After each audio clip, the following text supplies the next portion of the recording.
اعوذ باللہ من الشیطان الرجیم بسم اللہ الرحمن الرحیم واطیعوا اللہ واطیعوا الرسول، اور اطاعت کرو اللہ کی اور اطاعت کرو رسول کی صلی اللہ علیہ وسلم، واحذروا اور بچتے رہو۔ فإن تولیتم فاعلموا انما علی رسولنا البلاغ المبین، اور اگر تم پھر جاؤ گے، پیٹھ موڑ لو گے، ہمارے اس حکم سے سرتابی کرو گے، فاعلموا تو جان لو انما علی رسولنا البلاغ المبین، کہ ہمارے رسول پر تو ذمہ داری ہے صاف صاف پہنچا دینے کی۔ یہ حکم اللہ کا ہے، اللہ کا حکم پہنچانا رسول کے ذمہ تھا، رسول نے پہنچا دیا، اپنا کام کر دیا۔ اب معاملہ ہوگا اللہ کا اور تمہارا، اللہ تم سے نپٹے گا، تم سے حساب لے گا۔ یہ جو اب اگلی آیت آ رہی ہے، یہ بھی قرآن مجید کے فلسفہ، حکمت اور دین کی بڑی گہری باتوں کے ضمن میں بہت بنیادی آیت ہے۔ اور اس کا پس منظر یہ ہے کہ جب شراب کے بارے میں اتنا سخت انداز آیا کہ یہ رجسن، گندے کام ہیں، عمل شیطان میں سے ہیں، باز آتے ہو کہ نہیں، تو بہت سے مسلمانوں کو تشویش ہو گئی کہ ہم جو شراب پیتے رہے، اتنا عرصے تک پیتے رہے، یہ گندگی تو ہماری ہڈیوں میں بیٹھ گئی ہوگی۔ آج کا کوئی شخص کہے گا کہ میرا شاید کوئی سیل بھی نہ ہو جسم کا کہ جس میں شراب کے اثرات نہ پہنچ گئے ہوں، تو میں کیسے پاک ہوں گا؟ کس طریقے سے یہ چیز جو ہے اب یہ گندگی میرے جسم میں سے دھلے گی؟ تو یہ تشویش جو ہے اس کو رفع کرنے کے لیے، جیسے تحویل قبلہ کے وقت تشویش ہو گئی تھی کہ 16 مہینے جو ہم نے نمازیں پڑھی، اگر اصل قبلہ تھا کعبہ اور ہم نمازیں پڑھتے رہے بیت المقدس کی طرف رخ کر کے، تو وہ نمازیں تو ضائع ہو گئی۔ اور نماز ہی تو ایمان ہے۔ وما کان اللہ لیضیع ایمانکم، نہیں اللہ تعالیٰ تمہارے ایمان کو ضائع کرنے والا نہیں ہے۔ ایسے ہی یہاں ان کی دلجوئی کے لیے فرمایا لیس علی الذین آمنوا وعملوا الصالحات جناح فیما طعموا، ان لوگوں پر جو ایمان لائے اور جنہوں نے نیک عمل کیے، کوئی گناہ نہیں ہے اس میں جو کچھ پہلے کھا پی چکے۔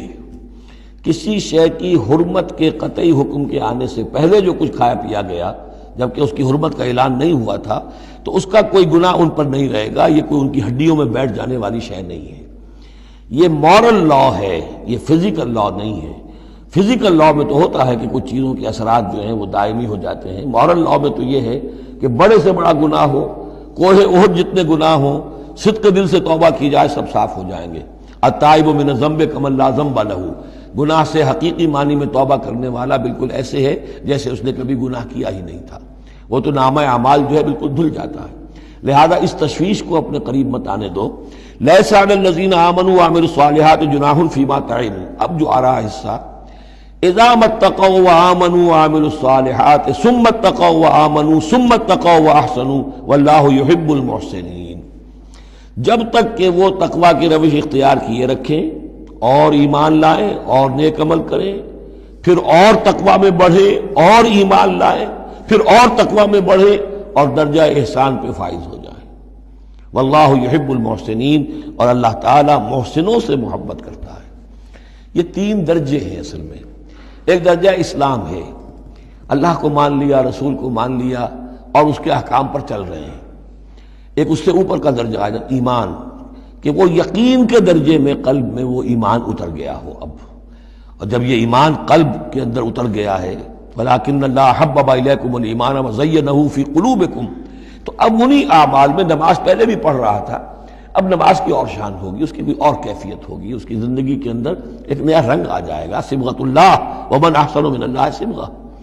اس سے بھی آگے جا کر جب یہ ایمان اتنا گہرا ہو جائے کہ بالکل جیسے آنکھوں سے کوئی شخص کسی چیز کو دیکھ رہا ہو تو یقین ہوتا ہے، ان تعبد اللہ کانک تراہ فإن لم تکن تراہ فإنہ یراک، جب یہ کیفیت ہو جائے کہ تم اللہ کی بندگی کرو، اللہ کے لیے جہاد کرو، عمل کرو، بھاگ دوڑ کرو، اللہ کا تقویٰ اتنا ہو جائے کہ جیسے کہ تم اللہ کو اپنی آنکھوں سے دیکھ رہے ہو، تو یہ درجہ احسان ہے۔ حدیث جبرائیل کے جس کو کہا گیا ام السنہ، جیسے سورہ فاتحہ ام القرآن، اساس القرآن، ایسے حدیث جبرائیل ہے ام السنہ۔ اور ام السنہ میں یہ ساری بات آئی ہے کہ حضرت جبرائیل انسانی شکل میں حضور کی خدمت میں آئے، صحابہ کا مجمع تھا، وہاں انہوں نے کیے اخبرنی عن الاسلام، مجھے بتائیے اسلام کیا ہے۔ اسلام میں بھی ایمان تو ہے نا، قانونی ایمان، زبانی ایمان تو ہے، لیکن اس کے ساتھ اعمال علیحدہ گنے گئے۔ اس سے اوپر جب ایمان دل میں اتر گیا، اب یہ ایمان کی وہ جو شکل ہے، اس میں اب عمل کو علیحدہ ذکر کرنے کی ضرورت ہی نہیں۔ اس مرحلے پر آ کر لازماً عمل درست ہو جائیں گے، جبکہ ایمان دل میں اتر چکا ہے اور دل میں یقین بن کر جاگزی ہو گیا ہے۔ اور پھر اور گہرا چلا گیا. یوں سمجھیے کہ جتنا جتنا درخت اوپر جا رہا ہے جڑ نیچے جا رہی ہے نا. جڑ اور ایمان کی گہری ہوئی، اسلام سے ایمان بن گیا، اور گہری ہوئی، اب یہ تیسری منزل احسان کی اس پر فائز ہو گئی.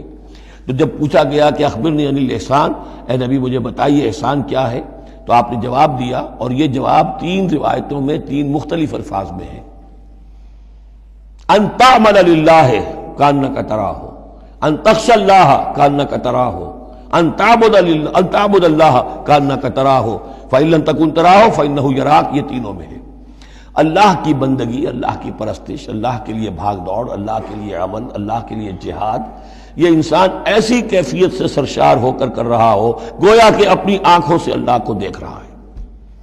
تو جب اللہ سامنے ہوگا تو کیسے کچھ ہمارے جذبات عبدیت ہوں گے، کیسی کیسی ہماری قلب کی کیفیات ہوں گی.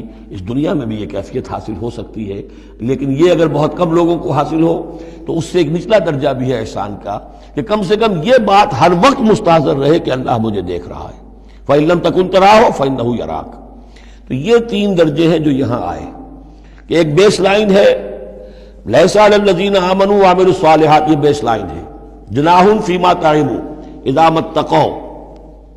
اصل میں ایک کتاب مولانا مودودی صاحب کی ہے، تحریک اسلامی کی اخلاقی بنیادیں، اور بڑی اچھی کتاب ہے. اسلام، ایمان، احسان، لیکن ساتھ ہی تقوی، 4 الفاظ انہوں نے لیے ہیں اور 4 مراتب قرار دیے ہیں.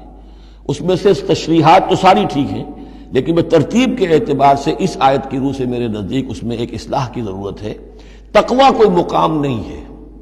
تقوی وہ اسپرٹ ہے، ڈرائیونگ اسپرٹ، جو دھکا دیتی رہے گی اور اوپر اٹھائے گی. چنانچہ تقوی کی یہاں کی تکرار ہو رہی ہے کہ بیس لائن سے تقوی نے اوپر آپ کو کیا، اب آپ اذا ما اتقوا وآمنوا وعملوا الصالحات، آپ کے ایمان اور عمل صالح میں اور رنگ پیدا ہو گیا. ثم اتقوا، پھر تقوی اور بڑھا، تقوی نے آپ کو اور اوپر اٹھایا. ثم اتقوا وآمنوا، پھر اب وہ ایمان یقین والا ایمان حاصل ہو گیا.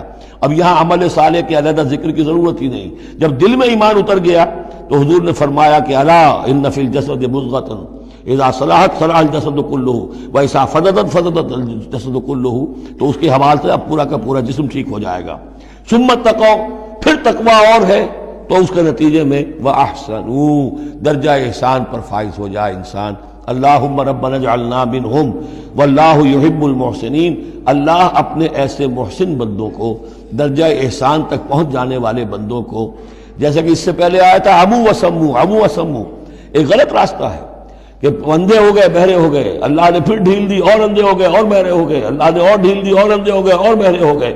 ایک وہ ہے، اور ایک راستہ یہ ہے، اسلام ہے، ایمان ہے، احسان ہے، اور تقوی جو ہے اس میں درجہ بدرجہ انسان کو ترقی دلاتا جا رہا ہے. صدق اللہ العظیم.